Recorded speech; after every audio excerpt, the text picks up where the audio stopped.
আকাশীগংগা ধাৰাবাহিকখনৰ আজি নিশা আহিবলগীয়া এপিছডৰ প্ৰমো মুকলি হৈছে। আজিৰ প্ৰমোত আমি দেখিবলৈ পাইছোঁ ধাৰাবাহিকখন হ'বলৈ গৈ আছে বহুত বেছি ইণ্টাৰেষ্টিং। আহকচোন চাওঁ আজিৰ প্ৰমোত কি দেখিবলৈ পাইছোঁ।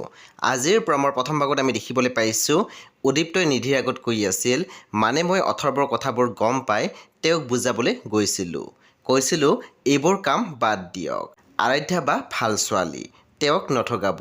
এনেকৈ আমি দেখিবলৈ পাইছোঁ উদীপ্তই কথাখিনি কৈ বাইকত উঠিবলৈ ধৰোঁতে নিধিয়ে পিছৰ পৰা মাত দিছিল, ৰবা উদিত্য। তেতিয়া আমি দেখিবলৈ পাইছোঁ নিধিৰ কাষত আহি কৈছিল, মই তোমাক বিশ্বাস কৰিছোঁ, বহুত বেয়া কাম কৰিছে সিহঁতে। সেই বন্ধু বান্ধৱীসকল আজি নিশা 9:30 বজাত ৰং টিভিত আহিবলগীয়া আকাশীগংগা ধাৰাবাহিকখন খুবেই বেছি ইণ্টাৰেষ্টিং হ'বলৈ গৈ আছে। সেয়ে আপোনালোকে চাবলৈ একেবাৰে নাপাহৰিব। পৰৱৰ্তী আপডেটৰ বাবে আপোনালোকে মোৰ চেনেলটো ছাবস্ক্ৰাইব কৰি কাষত থকা বেল আইকনত টিপি দিবলৈ একেবাৰে নাপাহৰিব। আৰু প্লিজ আপোনালোকে মোৰ ভিডিঅ' এটা লাইক কৰি দিব।